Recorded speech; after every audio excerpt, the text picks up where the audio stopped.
জয় মা তারা। নমস্কার, আমি জ্যোতিষী গৌতম কুমার। আজকের আলোচনার মূল বিষয় আগামী 24শে জুন মঙ্গলবার 2025 রাত 11:45 চন্দ্রদেব বৃষ রাশি থেকে প্রবেশ করবে মিথুন রাশিতে। মিথুন রাশিতে বর্তমানে রয়েছে দেবগুরু বৃহস্পতি। দেবগুরু বৃহস্পতি চন্দ্রদেব দুটি গ্রহ জুটি বেঁধে সৃষ্টি করবে শক্তিশালী গজকিশোরী রাজ্য। এই গজকিশোরী রাজ্য তৈরি হওয়ার ফলে বিশেষ করে এই 7টি রাশির জাতক বা জাতিকাদের জীবন থেকে দুঃখ, কষ্ট, সমস্ত যন্ত্রণাগুলো দূর করে সুখ, শান্তি, সমৃদ্ধি ভোগ করতে চলেছেন। আসুন আমরা জেনে নেই কোন ভাগ্যবান এই 7টি রাশির জাতক বা জাতিকারা রয়েছে।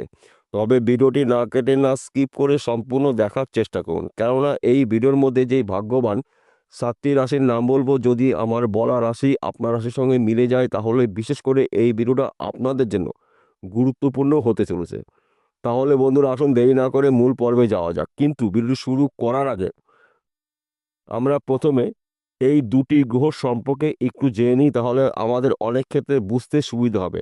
দেবগুরু বৃহস্পতিকে মানা হয় 9টি গ্রহর মধ্যে গুরু গ্রহ, শ্রেষ্ঠ গ্রহ, শুভ গ্রহ। দেবগুরু বৃহস্পতির মাধ্যম দিয়ে আমরা কাজকর্মগুলো পেয়ে থাকি। দেবগুরু বৃহস্পতি কর্মের দেবতা, সম্মানের দেবতা, শত্রু নাশের দেবতা, সন্তানের দেবতা, বিষয় সম্পত্তির দেবতা দেবগুরু বৃহস্পতি। চন্দ্রদেবকে মানা হয় মন মানসিকতার কারগ্রহ, চিন্তাভাবনার কারগ্রহ। চন্দ্রদেব পৃথিবীর প্রত্যেকটি মানুষকে মন মানসিকতাকে নিয়ন্ত্রণ করে। তাই দুটি গ্রহর কৃপা আশীর্বাদে এই 7টি রাশির জীবনে আসবে ঝড়ের গতিতে উন্নতি। 7টি রাশির মধ্যে প্রথম ভাগ্যবান রাশি বৃষ রাশি। আপনি যদি বৃষ রাশি জাতক বা জাতিকা হয়ে দেখেন, আপনার রাশির সাপেক্ষে ধন স্থানের সৃষ্টি হচ্ছে গজকেশরী রাজ্য। আর্থিক দিক থেকে আপনারা শক্তিশালী হতে চলেছেন। অনেক দিনের আটকিয়ে থাকা টাকা আপনি রিটার্ন পেতে পারেন। অনেক দিনের স্বপ্ন পূর্ণ হবে। আপনি যদি বেকার বা বেরোজগার থাকেন, গজকেশরী রাজ্যের প্রভাবে কাজকর্মগুলো পেতে চলেছেন। তাছাড়া আপনি হয়তো ব্যবসা করছেন, ব্যবসা ভালো চলছে না, ব্যবসা পরিবর্তন হতে পারে, নতুন ব্যবসা শুরু করতে পারেন। অধিক লাভজনক ব্যবসা আপনি কিন্তু এই সময়টা শুরু করতে পারেন। তাছাড়া আপনাদের যদি জমি জায়গা নিয়ে মামলা মকদ্দমা থাকে, আইনি সমস্যা থাকে, ওই সমস্যার সমাধান হতে চলেছে। সন্তান সুখ প্রাপ্তি রয়েছে। সন্তান দ্বারা আপনার বংশে মান সম্মান প্রাপ্তি রয়েছে। বিশেষ করে যাদের সন্তান এখন পর্যন্ত গৃহে আসেনি, সন্তানের ভালো খবর পেতে পারেন। পিতা মাতার পুরো সাপোর্ট আপনি পেতে চলেছেন।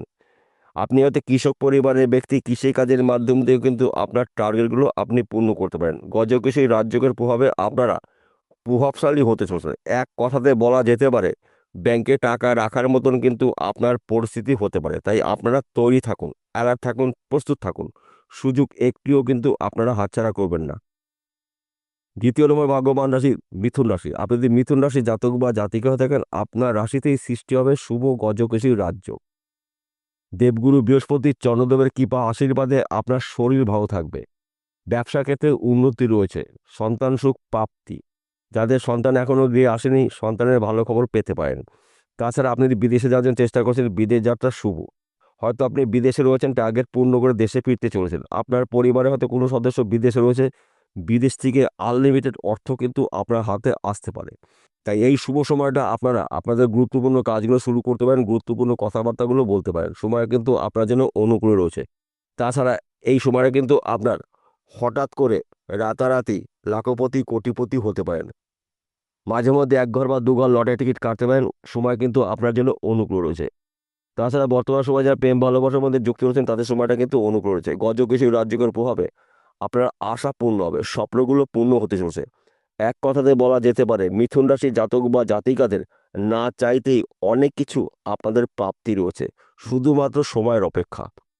তৃতীয় নম্বর ভাগ্যবান রাশি সিংহ রাশি। আপনি যদি সিংহ রাশির জাতক বা জাতিকা হয়ে থাকেন, আগামী 24শে জুন মঙ্গলবার 2025 রাত 11:45 পর থেকে আপনার জীবন থেকে দুঃখ, কষ্ট, যন্ত্রণাগুলো দূর করে সুখ, শান্তি, সমৃদ্ধি আপনারা ভোগ করতে চলেছেন। যদিও আপনার রাশিতে শনিদেবের ঢাইয়া চলছে, তথাপিও গ্রহদের শুভত্বগুলো আপনারা পেতে চলেছেন। গজকেশরী রাজযোগের প্রভাবে আপনারা এই সময়টা কিন্তু আর্থিক দিক থেকে মজবুত হতে চলেছেন, কেননা আপনার রাশির সাপেক্ষে একাদশ ঘরে সৃষ্টি হবে গজকেশরী রাজযোগ। একাদশ ঘরকে মানা হয় আয়ের ঘর, সঞ্চয়ের ঘর, সম্পদের ঘর। তাই এই সময়টা কিন্তু আপনি প্রচুর আয় উপার্জন করার সুযোগ পাবেন। অনেক দিনের আটকে থাকা টাকা আপনি রিটার্ন পেতে পারেন। হয়তো আপনি ব্যাংকে লোন করেছেন, লোন পেতে গিয়ে পাচ্ছিলেন না, বাধা সৃষ্টি হয়েছিল, এই সময় ব্যাংকের থেকে ভালো খবর পেতে পারেন। কিংবা আপনি হয়তো বিদেশে যাওয়ার জন্য চেষ্টা করছেন, বিদেশ যেতে পারছেন না, বাধা সৃষ্টি হয়েছিল, বিদেশ থেকে কিন্তু কাজের খবর পেতে পারেন। হয়তো আপনি বিদেশে রয়েছেন, আপনার টার্গেট পূর্ণ করে দেশে ফিরতে চলেছেন। আর্থিক দিক থেকে আপনারা শক্তিশালী হতে চলেছেন। আপনি হয়তো ব্যবসা করছেন, ব্যবসা ভালো চলছে না, ব্যবসা পরিবর্তন হতে পারে, অধিক লাভজনক ব্যবসা শুরু করতে পারেন। মা লক্ষ্মীর কৃপা আশীর্বাদে আপনাদের জীবনে হঠাৎ করে অনেক কিছু অদল-বদল হতে পারে, পরিবর্তন হতে পারে, যা নাকি আপনি নিজেও কখনো কল্পনা করতে পারেননি। গজকেশরী রাজযোগের প্রভাবে আপনারা প্রভাবশালী হতে চলেছেন। চতুর্থ নম্বর ভাগ্যবান রাশি কন্যা রাশি। আপনি যদি কন্যা রাশির জাতক বা জাতিকা হয়ে থাকেন, আপনার রাশির সাপেক্ষে দশম ঘরে সৃষ্টি হবে গজকেশরী রাজযোগ। দশম ঘরকে মানা হয় কর্মের ঘর, কেরিয়ারের ঘর। এক কথাতে বলা যেতে পারে, আপনি যেই কাজের মধ্যে যুক্ত থাকুন না কেন, কর্মক্ষেত্র কিন্তু আপনার শুভ। সুনাম প্রাপ্তি রয়েছে, সম্মান প্রাপ্তি রয়েছে, ব্যবসা ক্ষেত্রে উন্নতি রয়েছে। হয়তো আপনি কোম্পানিতে চাকরি করছেন, ওখানে আপনার প্রমোশন পেতে পারেন। আপনার মনের মতন জায়গায় পোস্টিং হতে পারে, কিংবা আপনি চাকরি করছেন সরকারি, ওখান থেকে কিন্তু আপনার পদে উন্নতি রয়েছে, সম্মান প্রাপ্তি রয়েছে। চাকরির ক্ষেত্রে আপনাকে বিদেশে যেতে হতে পারে। একাধিক জায়গার থেকে কিন্তু আপনি আর্থিক উন্নতি করার সুযোগ পাবেন। তাছাড়া আপনার শরীর মন ভালো থাকবে। সন্তান সুখ প্রাপ্তি রয়েছে, স্বামী স্ত্রীর সুখ প্রাপ্তি রয়েছে। বর্তমান সময়ে যারা প্রেম ভালোবাসার মধ্যে যুক্ত হয়েছেন, তাদের সময়টা কিন্তু অনুকূলই রয়েছে। তাই এই শুভ সময়টা আপনারা আপনাদের গুরুত্বপূর্ণ কাজগুলো শুরু করতে পারেন, গুরুত্বপূর্ণ আলোচনাগুলো করতে পারেন। সময় কিন্তু আপনার অনুকূলই থাকবে। দশম ঘরের গজকেশরী রাজ্য হওয়া মানে কিন্তু কর্মক্ষেত্র শুভ। সে আপনি যেই কাজের মধ্যে যুক্ত থাকুন না কেন, কর্মক্ষেত্র আপনার সুনাম প্রাপ্তি রয়েছে, সম্মান প্রাপ্তি রয়েছে, অর্থ প্রাপ্তি রয়েছে। হয়তো কর্মক্ষেত্রে আপনার বাধা রয়েছে, এবার কিন্তু বাধা দূর করে আপনার টার্গেটগুলো পূর্ণ করতে পারেন। পঞ্চম নম্বর ভাগ্যবান রাশি তুলা রাশি। আপনি তুলা রাশির জাতক বা জাতিকা হয়ে থাকেন, আগামী 24শে জুন মঙ্গলবার রাত 11:45 পর থেকে আপনার দুর্ভাগ্য দূর করে সৌভাগ্য ফিরতে চলেছে। কেননা আপনার রাশির ভাগ্যস্থানে সৃষ্টি হবে গজকেশরী রাজযোগ। যে কোনো সময় যে কোনো দিন আপনার ভাগ্য পরিবর্তন হতে পারে। আপনি যদি বেকার থাকেন, বেরোজগার থাকেন, কাজকর্মগুলো পেতে চলেছেন। ব্যবসা ক্ষেত্রে আপনার উন্নতি রয়েছে, বিদেশ যাত্রা শুভ। চাকরির ক্ষেত্রে প্রমোশন, নতুন চাকরি পেতে পারেন। সন্তান সুখ প্রাপ্তি রয়েছে, স্বামী স্ত্রী সুখ প্রাপ্তি রয়েছে। পিতামাতার পুরো সাপোর্ট পেতে চলেছেন। পৈতৃক সম্পত্তি নিয়ে সমস্যা থাকলে মিটে যাবে। নতুন সম্পত্তি আপনি ক্রয় করতে চলেছেন। এই সময়টা কিন্তু আপনার অনেক দিনের স্বপ্নগুলো পূর্ণ হতে পারে। গাড়ি বাড়ি বিষয় সম্পত্তির মালিক আপনি হতে পারেন। দেবগুরু বৃহস্পতির কৃপা আশীর্বাদে, চন্দ্রদেবের প্রভাবে আপনারা প্রভাবশালী হতে চলেছেন, যা নাকি সম্পূর্ণ বলে শেষ করা যাবে না। মেন টপিকগুলো আমি আপনাদের কাছে তুলে ধরছি, কিন্তু এর বাইরেও কিছু আপনাদের শুভ কিছু ঘটনা ঘটবে। ষষ্ঠ নম্বর ভাগ্যবান রাশি ধনুরাশি। আপনি ধনুরাশির জাতক বা জাতিক হয়ে থাকেন, আপনার রাশির সাপেক্ষে সপ্তম ঘরে আপনার রাশির অধিপতি গ্রহ দেবগুরু বৃহস্পতি এবং চন্দ্রদেব, দুটি গ্রহ জুটি বেঁধে সৃষ্টি করেছে গজকেশরী রাজ্য। এই গজকেশরী রাজ্য সৃষ্টি হওয়ার ফলে সাংসারিক জীবনে সুখ শান্তি সমৃদ্ধি প্রবেশ করবে। সন্তান সুখ প্রাপ্তি রয়েছে, সন্তানের বিদ্যাক্ষেত্রে শুভ। ব্যবসা ক্ষেত্রে আপনার উন্নতি রয়েছে। প্রেম ভালোবাসা দাম্পত্য অতি শুভ। না চাইতেই অনেক কিছু আপনার জীবনে প্রাপ্তি রয়েছে, যা নাকি আপনি নিজেও কখনো কল্পনা করতে পারেননি।